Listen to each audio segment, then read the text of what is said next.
जब मार्गदर्शक मैं, पथ प्रदर्शक मैं, जब रास्ता दिखाने वाला मैं, कुर्बानी देने वाला मैं, तो दूल्हा कोई और कैसे हो सकता है। लाल रंग का जो कालीन बिछाया जाता है स्वागत में, वो बिछाने की कोशिश की जा रही है भाजपा की तरफ से, एनडीए के सहयोगियों की तरफ से।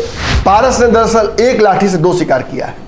जहां एक तरफ नीतीश कुमार का वेलकम करके उन्होंने नीतीश कुमार के एनडीए में आने की संभावनाएं और अपने रिश्ते को सुधार लिया नीतीश से, निश्चित तौर पर इन्हें इस बात का डर है कि अगर नीतीश आ जाते हैं और इनके साथ रिश्ते तब भी खराब रहते हैं तो इनके लिए वो डेथ वारंट जैसा हो जाएगा।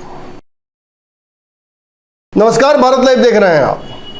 देखिए, खबर तो भयंकर है, लेकिन उससे भी भयंकर इस खबर का असर बिहार की राजनीति पे होगा। आप सुन ही रहे होंगे कि नीतीश कुमार पलट जाएंगे, नीतीश कुमार वर्तमान सरकार गिरा देंगे, तेजस्वी यादव से बदला ले रहे हैं, लालू से बदला ले रहे हैं, भाजपा के साथ जाने की रणनीतियां तय हो गई हैं, उनकी बात सीधे नरेंद्र मोदी से हो रही है। भाजपा के लोग भी नहीं चाहते कि नीतीश की वापसी हो, इसीलिए कई लोग विघ्न लगाने की कोशिश करते हैं। लेकिन सच्चाई यही है कि नीतीश कुमार, अगर वर्तमान गठबंधन की परिस्थितियों को देखा जाए तो एकदम असंतुष्ट है। नीतीश कुमार जिस तरीके से चाहते थे ये लड़ाई लड़ना, उस तरीके से लड़ाई नहीं लड़ी जा रही है। और अगर नीतीश की रणनीति से ये लड़ाई नहीं लड़ी जाएगी तो नरेंद्र मोदी आसानी से 2024 में फिर से प्रधानमंत्री बन जाएंगे। अब नरेंद्र मोदी अगर प्रधानमंत्री बन जाएंगे तो नीतीश कुमार एक हारी हुई लड़ाई के सेनापति भी नहीं, पीछे खड़े प्रणेता के तौर पर उनको दिखाया जाए तो क्या वो इसके लिए तैयार होंगे? निश्चित तौर पर नीतीश के लिए तैयार नहीं होंगे। नीतीश हाल फिलहाल में आप देख रहे हैं एकदम एग्रेसिव मोड में आ गए हैं। रोज छापा मार रहे हैं, कभी शिक्षा विभाग में, कभी स्वास्थ्य विभाग में, कभी सचिवालय पहुंच जा रहे हैं, रोज कर्मचारियों को रंगे हाथ पकड़ रहे हैं, जदयू कार्यालय पहुंच जाते हैं, वीडियो कॉन्फ्रेंसिंग पर ललन सिंह को पकड़ लेते हैं, कहाँ हैं आप। कल ही आपने देखा कि किस तरीके से बैठकों का दौर जो उनका लगातार चल रहा है। एक तरफ जहां सरकार की चाबियां दुरुस्त कर रहे हैं, वहीं संगठनात्मक चाबियों को भी दुरुस्त कर रहे हैं। पिछली बार नीतीश कुमार ने जो भोज दिया था, वो भोज का दंश आज तक भाजपा को याद होगा। बुलाकर थाली सामने लगाकर थाली छीन ली थी। हालांकि कल उन्होंने फिर ये काम किया है। कल संगठन के जो विधानसभा प्रभारी थे सबको बुलाया, खाना खिलाया, बैठाया, खूब इज्जत किया, सत्कार किया और कमेटी भंग कर दी, सबको पदमुक्त कर दिया। नए तौर पर परिसीमन किया जाएगा संगठन का और फिर से प्रभारी चुने जाएंगे।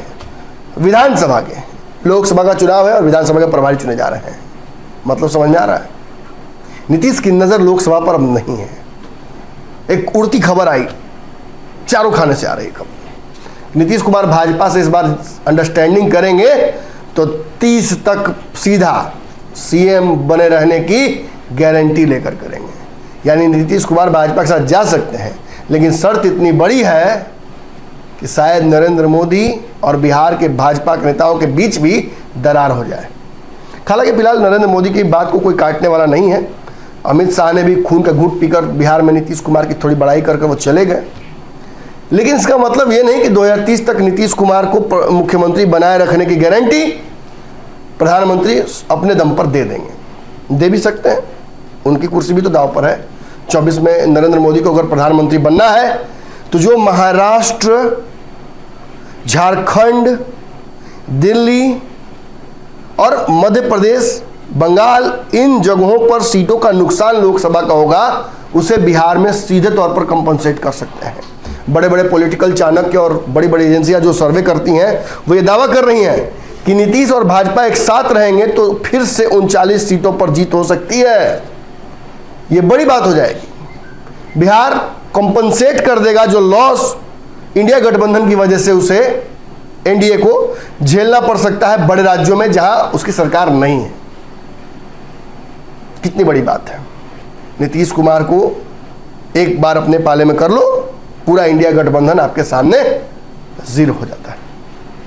ये खासियत है नीतीश कुमार की राजनीति की, इसीलिए शायद नीतीश कुमार एक पिवटल रोल बिहार और देश की राजनीति में निभाते रहे। अब नीतीश को साथ करने की बात तो एक तरफ है, दूसरी तरफ नीतीश के मन में क्या चल रहा है? क्या नीतीश सही में पलटना चाहते हैं? देखिए, एक शब्द का प्रयोग मैं 2 दिनों से लगातार कर रहा हूं। मैं ये बार बार कह रहा हूं कि भाजपा ही नहीं, भाजपा के सहयोगी भी नीतीश कुमार के लिए रेड कारपेट बिछाने लगे हैं। रेड कारपेट समझते हैं, लाल रंग का जो कालीन बिछाया जाता है स्वागत में, वो बिछाने की कोशिश की जा रही है भाजपा की तरफ से, एनडीए के सहयोगियों की तरफ से। देखिए, अगर भाजपा केवल ये करती, भाजपा का एक छोटा हिस्सा करता, तो मैं मान लेता कि नीतीश कुमार के शायद नीतीश कुमार और इंडिया गठबंधन के बीच में एक विवाद क्रिएट करने की कोशिश की जा रही है, जो हो सकता है।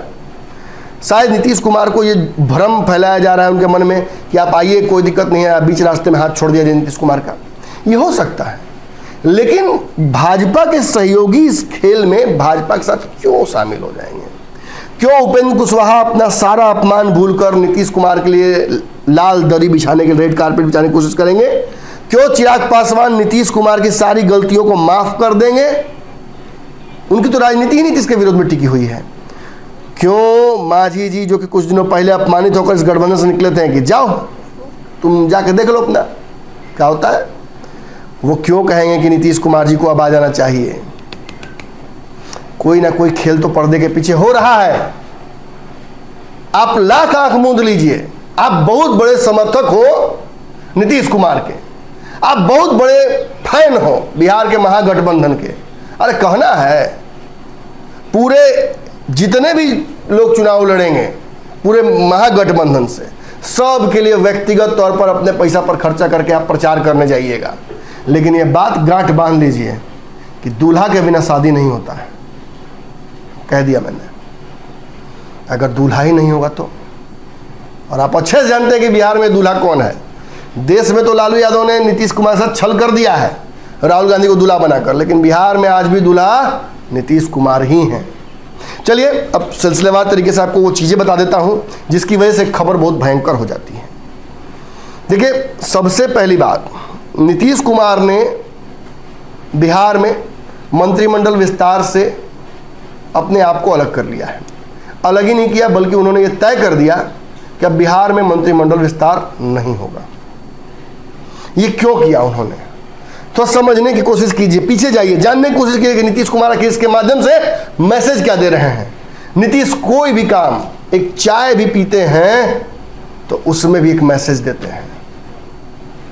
मंत्रिमंडल विस्तार से उसकी संभावनाओं को समाप्त करके नीतीश कुमार ने एक तमाचा कांग्रेस को दिया और दूसरा लालू यादव को दिया। ये राजनीतिक तमाचे हैं, यह एहसास कराने के लिए है कि मेरे साथ जो हुआ है बेंगलोर में, मुंबई में, वो गलत है। जब नेता मैं, जब मार्गदर्शक मैं, पथ प्रदर्शक मैं, जब रास्ता दिखाने वाला मैं, कुर्बानी देने वाला मैं, तो दूल्हा कोई और कैसे हो सकता है? मैं तो कहता हूं कि मुझे कोई पद की इच्छा नहीं है, मुझे व्यक्तिगत कोई आकांक्षा नहीं है, लेकिन अपने लोगों से बुलवाता भी तो हूं कि नीतीश सबके हैं, देश मांगे नीतीश, नीतीश पीएम मटेरियल है। यह बात साबित करती है कि नीतीश कुमार देश की राजनीति में एक बड़ा लक्ष्य चाहते हैं। यह लक्ष्य इंडिया गठबंधन में हो, एनडीए में हो, इससे नीतीश कुमार को फर्क नहीं पड़ता है। उन्हें एक सम्मानजनक रिटायरमेंट चाहिए और वो रिटायरमेंट बिहार में अब संभव नहीं है। बिहार में दोनों गठबंधन के उनके सहयोगी जो रहे हैं कालांतर में, दोनों उन पर कुर्सी छोड़ने का दबाव डालते हैं। ना चाहते हुए भी तेजस्वी यादव के लोग बोल देते हैं बीच बीच में। नीतीश इससे असहज हो जाते हैं। इस असहजता का कुछ तो रिजल्ट निकलेगा, मंत्रिमंडल विस्तार नहीं होगा। जाइए जो करना है कर लीजिए, विशेषाधिकार है भाई मुख्यमंत्री का, आप कुछ नहीं कर सकते हैं। नीतीश चाह कर भी अगर फैला दें कि जाइए तेजस्वी यादव के हवाले किया, वही मंत्रिमंडल विस्तार करेंगे, नहीं कर सकते हैं। संवैधानिक तौर पर गलत होगा, हो ही नहीं सकता है। अगली कड़ी में आइए, और यही बात आज भाजपा के एक नेता ने कही है।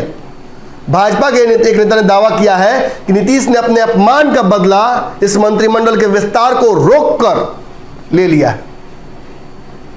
अगली कड़ी देखिए, कल सुशील मोदी का एक बयान आया था। सुशील मोदी ने कहा कि नीतीश कुमार के लिए सारी खिड़कियां, रोशनदान, दरवाजे, गुसलखाने सब बंद है। अच्छी बात है, 17 में भी यही कहा था उन्होंने, याद रखिएगा। अखबार की कटिंग में खोजा था, मुझे मिला नहीं। यही बात 17 में भी सुशील मोदी ने कहा था, और सुशील मोदी ही बात कर रहे थे नीतीश कुमार से। सरकार बनी तो उप मुख्यमंत्री बने थे। अब आप समझ लीजिए कहानी किस तरफ जा रही है। एक और बात, एक और नेता बिहार में दावा कर रहे हैं कि नीतीश कुमार के लिए सारे दरवाजे बंद हैं, रामकृपाल यादव। आपको पता है रामकृपाल यादव 2014 में कैसे जीते थे? नीतीश कुमार ने रंजन यादव को चुनाव लड़वाया था, जिसके चलते नीतीश ने जो वोट काटा था उसकी वजह से रामकृपाल जीत गए थे। हो सकता है रामकृपाल चाहते हो कि नीतीश फिर अगेंस्ट में चुनाव लड़े। खैर, जो भी संभावना है, एक बात जान लीजिए कि नीतीश कुमार लगभग एनडीए और एनडीए की संभावनाओं पर अब आगे बढ़ चुके हैं। ये इशारे चीख चीख कर कह रहे हैं कि नीतीश कुमार और भाजपा की दूरियां जो हैं वो कम होती जा रही हैं, मनमुटाव समाप्त होता जा रहा है और आगे चल के कोई ऐसी संभावनाएं बन सकती हैं। तीसरी बात जो मैं आपको बताने आया हूं, देखिए, आज एक बड़े चैनल से बात करते हुए पशुपति पारस ने एक बयान दे दिया है। पशुपति पारस ने स्वागत है, स्वागत है, स्वागत है 3 बार कहा है। किसका स्वागत है? वही लाल दरी पे बिछाकर नीतीश कुमार का स्वागत है।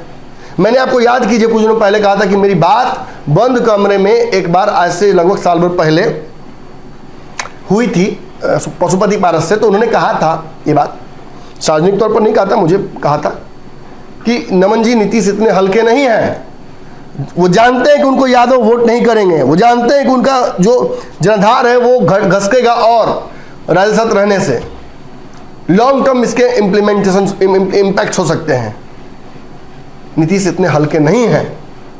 और आज नीतीश कुमार को वेलकम करके उन्होंने वह बात फिर से साबित कर दी। पारस ने दरअसल एक लाठी से 2 शिकार किया है। जहाँ एक तरफ नीतीश कुमार का वेलकम करके उन्होंने नीतीश कुमार के एनडीए में आने की संभावनाएं और अपने रिश्ते को सुधार लिया नीतीश से, जो कि पूर्व में भी अच्छे थे, वही दूसरी तरफ चिराग पासवान की संभावनाएं समाप्त कर दी। चिराग पासवान कैसे स्वागत करेंगे नीतीश कुमार का इस गठबंधन में? हालांकि चिराग ने भी पॉजिटिव बयान दिया, लेकिन चिराग सीधे तौर पर नीतीश कुमार को इस गठबंधन में आने का न्योता नहीं दे सकते हैं। वो एक साथ टेबल शेयर करने की बात भी नहीं कर सकते हैं। ये अलग बात है कि राजनीति में कुछ भी हो सकता है, लेकिन चिराग की राजनीति तो वर्तमान में नीतीश के विरोध में ही टिकी हुई है। आपको याद होगा, कल ही मैं परसों में विश्लेषण कर रहा था पंचनामा में, तो मैंने आप लोगों को एक बात बताई थी।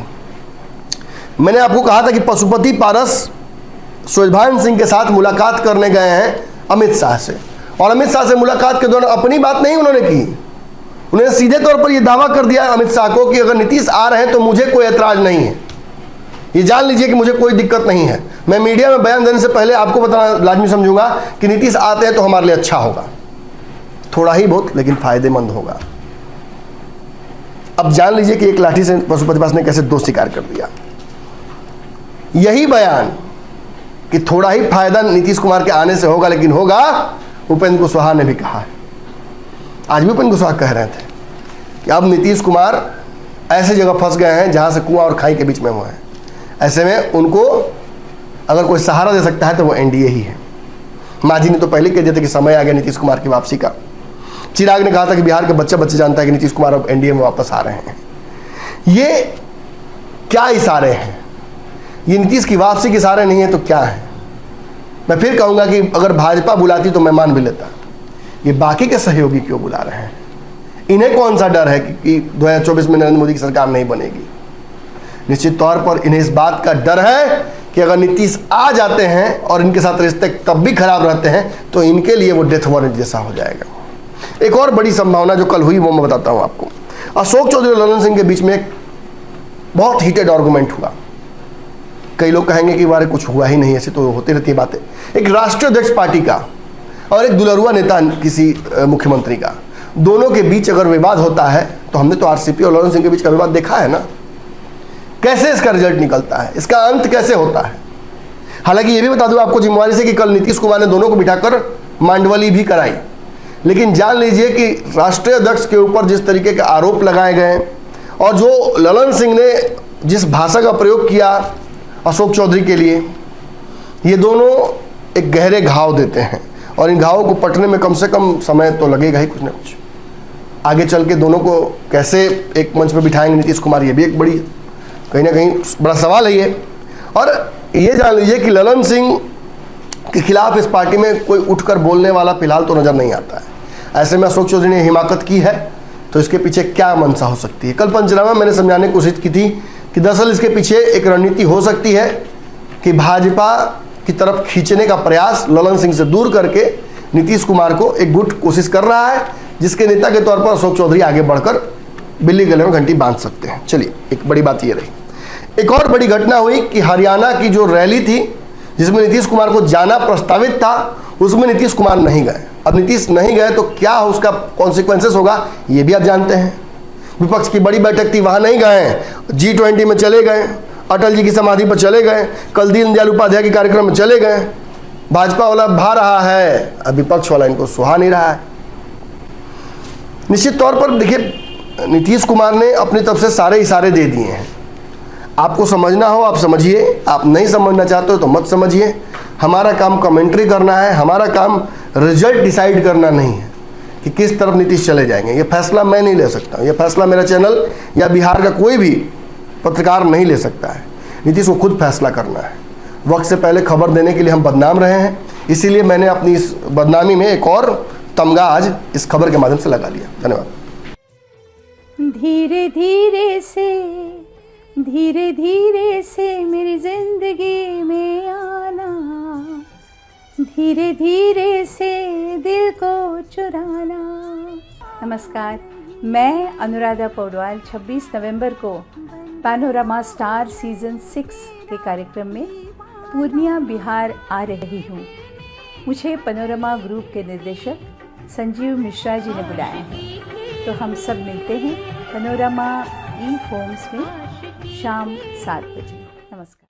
अगर ये वीडियो पसंद आई और वह बिहार के राजनीति और बिहारियत से सरोकार रखेनी तो सब्सक्राइब बटन दबा के चैनल के सब्सक्राइब कर ली। ओजे एगो घंटी बा, ओकरा बटन दबा देला से कुल सटीक और मारक खबर रुआ मुफ्त में मिल जाई। अगर रुआ पत्रकारिता के हमनी के नया प्रयोग में सहयोग कर चाहतानी तो ज्वाइन बटन दबा दी। पेटीएम नंबर नोट कर ली 9386 816 700। धन्यवाद।